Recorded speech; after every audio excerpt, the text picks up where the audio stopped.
Bonjour Patricia. Bonjour. Bonjour Olivier. Bonjour. C'est bien ça. Où sommes-nous? À Lagran. À Lagran. Voilà, dans les Hautes-Alpes. Ok. Au sud du département. D'accord. Est-ce qu'elle a un nom cette zone au-delà de Lagran? C'est une vallée de quelque chose? C'est la vallée du Buèche. Ah d'accord. Voilà. Okay. Très bien. Donc vous avez un concept du coq à l'âne qui évoque beaucoup de choses. C'est une belle expression trouvée. En plus moi j'ai fait un peu le tour. Effectivement, ça va du coq à l'âne. C'est venu comment Eh bien justement parce que l'idée c'était de diversifier et d'avoir pas mal de choses. Et donc on s'est dit finalement on va mettre du coq à l'âne parce qu'on passe un peu du coq à l'âne. Et voilà. Oui. En passant par les chèvres et les brebis. Oui. Voilà. Oui, du coup en gestion du quotidien ça doit pas être évident. On se partage les tâches, alors ça va. Voilà. Et vous le répartissez comment ces tâches? Olivier, ça va être plus la partie élevage, tout ça, et moi, c'est plus la partie fabrication, vente, tourisme, voilà. D'accord. Oui, du coup, il faut aussi diffuser les produits. Oui, c'est ce qu'on essaye de faire, quoi. On fait quelques marchés locaux et beaucoup de ventes à la ferme aussi. Donc, il y a une partie maraîchage aussi, c'est ça? Petite? Oui, petite. Et cette année, elle est un peu, pas abandonnée, mais on n'a pas assez de bras. D'accord. Voilà, le problème, il est là. Et l'histoire de cette ferme, alors, vous êtes là depuis toujours? Non, on n'est pas là depuis toujours, on est agriculteur depuis toujours, non plus. Ah bon? On a passé 20 ans dans des vaches laitières dans le Jura, en GAEC, donc en association. Hein? Et donc on ne s'entendait plus avec notre associé, donc on est reparti. Et à partir de là, on s'est dit, on repart tout seul, avec un petit chez nous plutôt qu'un grand chez les autres. Et voilà, on a acheté du terrain ici, et on a tout construit, les bâtiments, la maison, tout. Voilà, quoi. Oui, donc vous êtes chez vous? On est chez nous, oui. D'accord. Oui, on avait cherché sur plusieurs départements, et puis ça s'est trouvé ici, quoi. C'est un redémarrage à zéro ici. D'accord, il n'y avait rien. Il n'y avait On a rien. acheté du terrain, là, c'est D'accord, tout. Et on a tout construit. D'accord. Et on a récupéré du terrain à droite à gauche, on a fabriqué une exploitation, quoi, je veux dire. D'accord, C'est pas... C'est une installation qui s'est faite un peu grâce à la solidarité des autres agriculteurs. Il y en a un qui nous a laissé acheter ce terrain-là, d'autres qui nous en ont loué à droite à gauche, et donc c'est vraiment une création d'exploitation, quoi. Oui. Ça n'a pas été une reprise. On a pris du terrain, quelques hectares à un, quelques hectares à l'autre, et voilà, petit à petit, vous avez pu permis de faire constituer un... voilà. D'accord. Donc l'exploitation n'existait pas en elle-même, quoi. D'accord. Voilà. Il y avait des besoins un petit peu justement en termes d'implantation Je pense qu'il n'y a plus beaucoup d'élevage ici. La plupart des exploitations sont en polyculture et arboriculture. Et au niveau de l'élevage, c'est assez... il n'y a plus grand chose. Voilà, quoi. Soit il y a des gros troupeaux de 1000 brebis, soit mais des petites exploitations, petites structures, il n'y en a plus, quoi.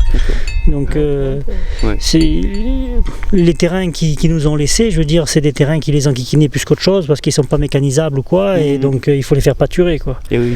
Voilà. Oui, du coup, il fallait s'adapter aussi. Voilà, non, mais bon, nous, c'est ce qu'on cherchait aussi. Et donc, c'est pour ça qu'il y a 2 ans, j'avais fait la formation avec Steve là, du CPE, et puis qu'on avait mis en place des visites. Et du coup, il y a des horaires structurés. Voilà, quoi. Ouais, c'est quelque chose d'agréable en contact. Et puis, les gens repartent, adultes comme enfants, ils sont contents, ils ont tous appris un peu quelque chose. Donc, ouais, c'est intéressant. Et puis, parler un peu de tous les écosystèmes qui se mélangent entre eux et tout ça, quoi. Si, c'est bien. Oui, et puis il y a une complémentarité entre les productions. Et vous l'avez conçu comment cet itinéraire, ce parcours là? Vous dites on commence par ça, on finit par ça, ou ça se fait un peu au feeling?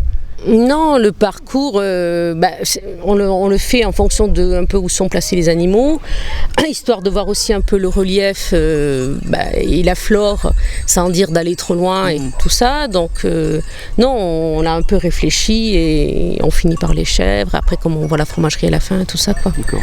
Ouais. Et cet accueil public, il se fait toute l'année? Ou c'est que... j'imagine que l'hiver peut-être pas. Alors ça dépend des visites. Les visites CPIE et puis famille, moi je les fais, on va dire, du printemps à l'automne. Et après l'hiver, c'est plus sur la demande pour des groupes, des scolaires. On reçoit aussi un groupe d'autistes de la Ragne là, qui viennent. C'est des visites adaptées, quoi. Après, c'est pas une visite avec itinéraire, quoi. Oui, c'est pas toujours le même type de public. Non. Mais les visites itinéraires paysans, oui, c'est plus sur le printemps-été, quoi. Vous arrivez à mélanger un peu toutes ces choses-là et vous arrivez à gérer aussi la partie travail proprement dit et l'accueil. Le travail proprement dit, c'est la priorité. Oui, c'est ça. Les soins aux animaux, la fabrication du fromage, la vente, c'est la priorité. Et du coup, c'est un métier que vous avez appris Ah oui, on a fait des études agricoles tous les deux. La fabrication de fromage? Oui, l'agriculture. L'agriculture, on était en école d'agriculture, tous les deux, oui. On n'est pas issus du même école, mais c'était au départ, c'était l'idée, quoi, déjà. Oui, déjà avec une entrée de projet. Bien, merci beaucoup, on va faire un petit tour alors. Super. Super. Si vous avez le temps, si vous n'êtes pas à la bourre. Oh non, on n'est pas pressé. Allez, Griotte, on y va. Vas-y. Retourne voir tes copains. Non, mais non, elle me suit. Voilà, ben voilà, ça y est.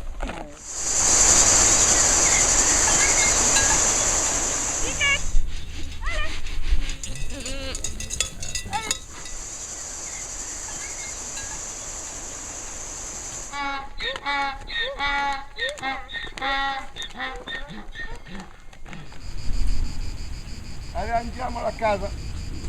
Vai chercher les chèvres.